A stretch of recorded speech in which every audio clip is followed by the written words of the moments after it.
So I was covering a typical roundtable with President Trump yesterday, and I noticed in the back of the room Secretary Rubio had stepped in, but hadn't come to the table to sit down, and there was no place for him.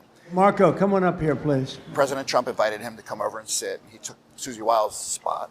Usually he has a very calm demeanor, and for some reason he seemed in a hurry, I guess is the only way to put it. And I think as a photojournalist, our job is to always sort of pay attention to things that seem out of place.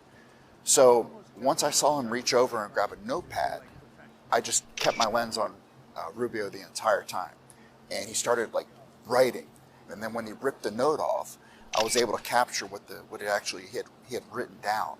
And then once he handed it to President Trump and then actually stood up and whispered in his ear, I knew immediately that whatever that note said was going to be important.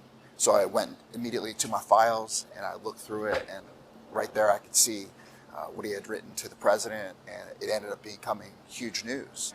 Yeah, I was just given a note by the Secretary of State saying that we're very close to a deal in the Middle East.